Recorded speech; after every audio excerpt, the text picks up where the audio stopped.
साक्षात् तस्मै श्री राम।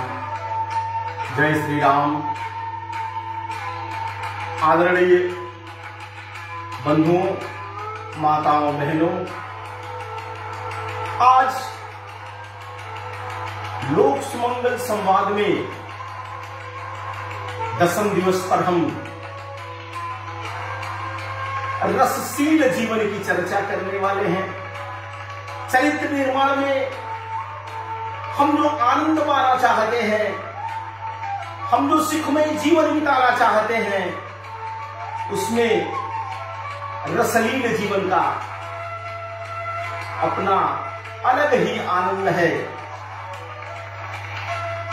जब जीवन जीने की कला की बात होती है, जब जीवन को सुखमय बनाने की बात होती है, जब जीवन को आनंददायी बनाने की बात होती है, तो रसों की चर्चा होती है।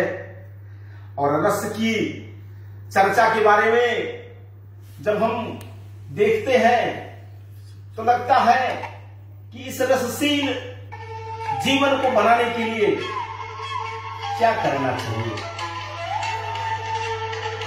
सच में जब चर्चा होती है, आयुर्वेद में चर्चा होती है, तो औषधि के नाते रसों की चर्चा होती है। लेकिन जब साहित्य में चर्चा होती है तो आनंद की चर्चा होती है। कहते हैं कि रस ईश्वरीय अनुभूति है, जिसको प्राप्त करके आत्मा आनंदित होती है, हर्षित होती है। जब साहित्य में रसों की चर्चा होती है तो 9 रसों की चर्चा होती है स्थायी भाव में, जिसमें श्रृंगार रस, वीर रस, कर्म रस, रौद्र रस, भयानक रस, विभत्स रस, ऐसे तमाम रसों की चर्चा होती है। उसमें हास्य रस की भी चर्चा होती है। यह जीवन मंगलमय हो, आनंदमय हो, इसके लिए हम अपने जीवन को रसशील बनाने का निरंतर प्रयत्न करते हैं।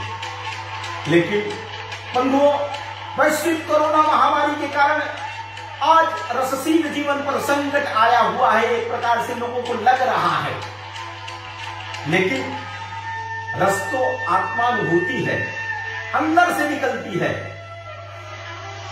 हम जिस प्रकार की अपनी वृत्ति रखेंगे, मन के हारे हार, मन के जीते जीत, इस मन को जैसा रखेंगे वैसा यह धरा दिखेगी, यह सृष्टि दिखेगी।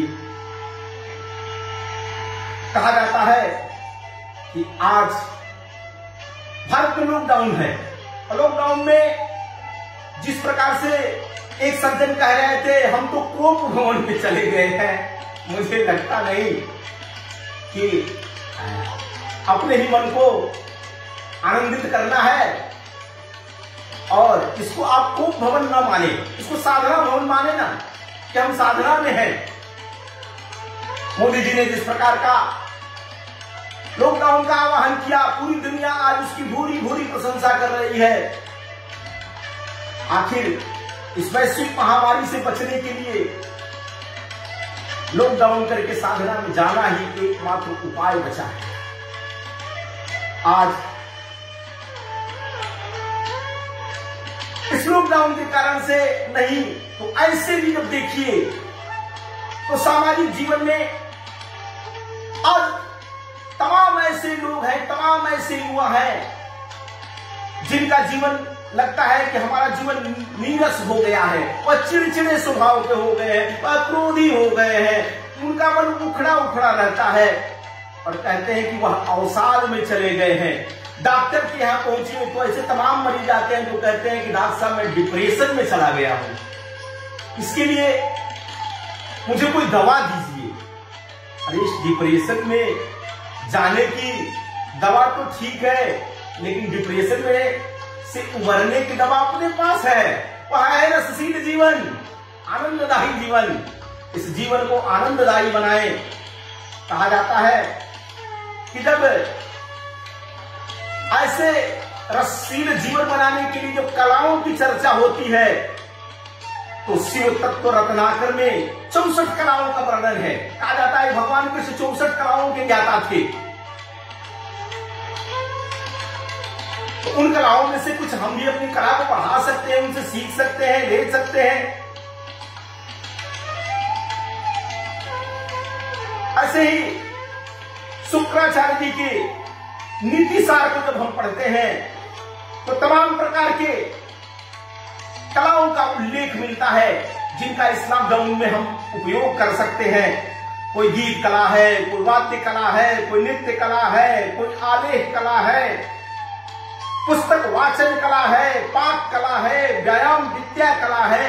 ऐसे अनेकों कलाओं का वर्णन है, जिसमें हम अपने को समाहित करके किसी एक कला को पकड़ करके इस लॉकडाउन में अगर साधने का प्रयास किया तो यह मन भी आनंदित होगा, यह जीवन भी क्रियाशील होगा, और हम जिस आनंद की खोज में इधर उधर भटक रहे हैं वह आनंद भी मिलेगा, और हम पूरी दुनिया को आज जिस वैश्विक आपदा से लड़ रही है उसमें उसका मार्गदर्शन भी कर सकते हैं।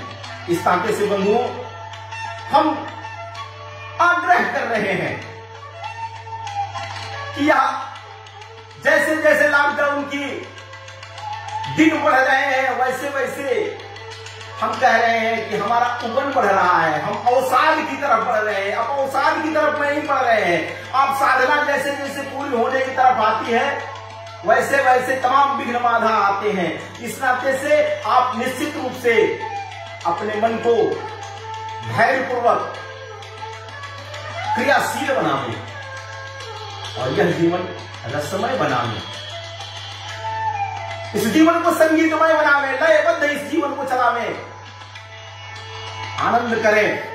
आपको लगता है कि नहीं मैं अच्छा गीत गा सकता हूं, इसका कुछ अभ्यास कर सकता हूं, तमाम ऐसे गीत है, कोई वाद्य कला नया सीख सकते हैं, वाद्य यंत्र बजा सकते हैं, कुछ नृत्य ऐसे युवा है, ऐसे युवतियां हैं नृत्य का अभ्यास कर सकते हैं, हम अच्छा लिखते हैं, लिखने का अभ्यास कर सकते हैं, हम अच्छा पुस्तक लेकर के कुछ वाचन कर सकते हैं उसका अभ्यास।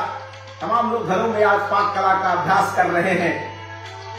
तो ऐसे ही तमाम योग गुरु से लेकर के तमाम लोगों ने व्यायाम की बातें बताई, योगा की बातें बताई, हम उस पर अमल कर सकते हैं। इस जीवन को आनंददायी बनाना है तो हमको इस जीवन को रसशील बनाना पड़ेगा। कल मैंने मर्यादा पुरुषोत्तम भगवान राम की चर्चा करते हुए कहा था कि जीवन एक रस भी होना चाहिए। तो वह किसके लिए एक रस की मैंने बात किया था? एक रस जीवन यानी सुख दुख हानि लाभ जीवन मरण सब में धैर्यशील अपने अंदर लाते हुए, धैर्यशीलता का परिचय देते हुए एक समान जीवन को जीना है।